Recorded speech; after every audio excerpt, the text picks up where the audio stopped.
What's going on, guys? No guys here, welcome back to another video. Now in today's video we're going to go over some 4-4-2 tactics in regards to FIFA 22. Now I know you're going to say to me, 22 is just coming out, what are you making 21 videos for? Well, of course I know that, I'm not living underneath a rock. The reason why you watch my videos is because you want to be ahead of the game. You want to be ahead of the game, then this is what you want to do. Now, yes, tactics have changed. We do know there's increments of 10 now. With the players in the box, they've now doubled. Everything is basically gone up in terms of variables, and there's a high chance and a high parameter you can actually use. Now, a lot of it has stayed the same, but some of it has been new. So, we got the new direct passing, we got the new forward runs, but long ball remains. We still got slow build up. No. So, don't worry about it too much. I'm going to go with some tactics that I would say would work with FIFA 22. Going forward, if you know what I mean. So definitely take these tactics out and use them now, because they'll definitely apply when a game does come out. So I'll go over the instruction. Don't forget, 4-4-2 is one of the most stable formations and one of the most balanced, probably is the most balanced formation in the game. Since 19, it's been heavily nerfed. 18 was exceptionally good. 19 was decent, but obviously the it was better for like the finesse shot stuff.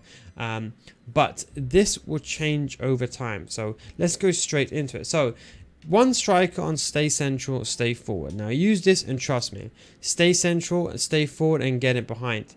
Don't forget, AI is more intuitive in FIFA 22. It's almost a different game. So player movement is going to be different. So that's the two instructions you want to use when you're going forward. You're going to use the two. Do you know why you're going to use the two strikers? When the game comes out, everyone's going to be parking the bus. So use two strikers, because no one knows how to use manual jockeying. So you're going to need two strikers. Left mid and right mid, both on come back on the fence and get inside the box for a cross. For both of them, come back on the fence and get into the box for a cross. One centre mid and stay back while attacking, stay edge of the box and cover centre. This is the guy that's going to be sticking back, okay? Now there is some new defensive instructions for CDM. You can see you have free roam for the CDMs. Now, when that comes out, we will test that. But for now, just keep everything the same. You want to keep your tactics very similar, but the only thing you want to change is, for example, the adaptation to the gameplay. Let the tactics change after. Let your gameplay adapt first. Because contrary to belief, tactics, they make a big difference. It's true.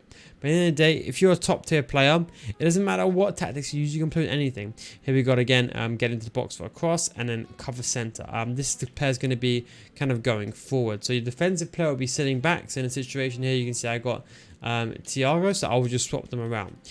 Instructions, both left back and right back stay back while attacking. No conservative for both the left back and the right back. And that is pretty much it. Now, tactics. Now, I understand that there is new tactics out available. Now, what we do know is that the actual lines, or what they do go up to, they go up to between 0 and 100. Now, obviously, we cannot do that right now, so we only do that in increments of 10. Now, I'll be honest, most of you will not know the difference between this and this. In fact, if I told you what's the difference between this and this in the game, you know what some of you will say to me? Oh, your team's high up the pitch. And that's all you'll say. So realistically, you won't know the difference. Now, the defensive styles are exactly the same. There is no new defensive styles. I'd recommend going balanced.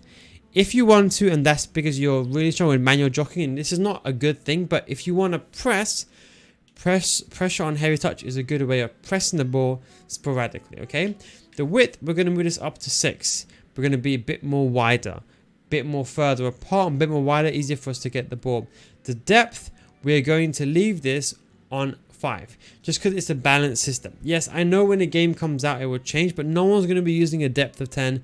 People are of course going to be using an average depth. 5 is the best way to go. And in fact, if you're going to go to 4-4-2, you're better off playing it higher off now than changing it when the game comes out. Start off lower.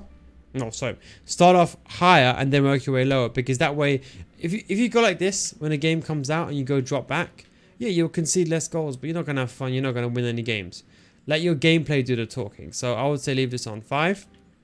Offensive style. Now, this is a new offensive style I want to talk about. Now, when it comes out, we will then play it then. So obviously you have slow build-up play, which is the new kind of build-up play mechanics. Now, how it works in theory is what we do know from the pitch note is that the build-up play, how it works is it depends on where the ball is. So you can see, for example, on this situation, if we go over here to 5, so like here, open this in a new tab, you can see attacking tactics.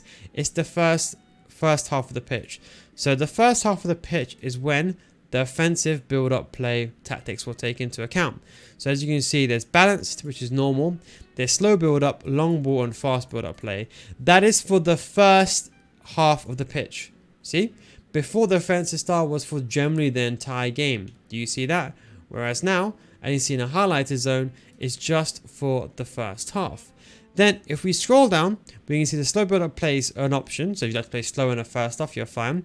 Then you can see, for example, in the second one, you have chance creations and how your opponents attack in the final half. So what that will mean is, if this is obviously on this half, then for the final third, it would be anywhere from the halfway line or anywhere starting onwards here. Most likely, it would be from the final third. So everything that happens here would be the new chance creation feature, which would be over here. Now you have multiple options over here. You have direct passing, you have possession, balanced, and forward runs. Now realistically, I can say forward runs what we'll probably be using when the game comes out, very similar to long ball. So that's why the way I kind of emulate it right now is what I would say is go back into the game and just leave it unbalanced. Literally, just leave it unbalanced. If you want, and you want to emulate the build-up play and the forward runs, you can use long ball if you want to. Width, I would go to a very narrow sim, like a 3 width, just because when you go 4-4-2, I like my 4 to be a bit more narrow. And then the players in the box, you're going to leave it on default. This is the tactics that I want you to go into the game and use. If you want to use fast build-up play, just change this to fast build-up play and just have a play around. Add parameters, use it here and there. So when the game comes out, you have a staple 4-4-2. Then you incorporate it into the game, and that is pretty much it. Well, anyway, guys, hope you enjoyed this video. Thank you very much for watching. And don't forget, when the game comes out, I'll release tactics video. When the first week comes out, don't worry. I know before I waited a month to release the videos, I'll release them quicker. So I'll have systematic videos. I'll do a weekly tactics update as well, what I'm using, what I'm testing. So you can copy it to get the same style that I'm playing.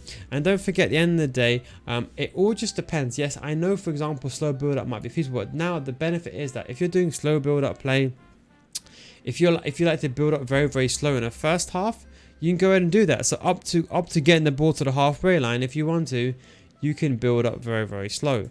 But then let's say, for example, you get to the opponent's final third and you decide you want to use forward runs, you can.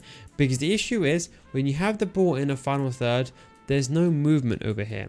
But what forward runs is basically saying is, when the ball is in a final third, players will be making forward runs. It's the same thing with how they have possession. So if, for example, you can have, as you can see in the final third, so you can see you have possession, players will come close towards you. So say you're pressing the RB button, you have direct passing, they'll make runs into the space. Now, forward runs and direct runs I think will be very, very similar, but I think realistically forward runs is a bit more of an aggressive approach to direct passing. So I think most of the time in the beginning, forward runs would be kind of the forefront, and then it would be direct passing, but that will be to be told. But as I say, use the tactics for now, enjoy yourself, and when 22 comes out, we'll adapt them. Thanks for watching, guys. Take it easy, and I'll catch you next time. Peace out.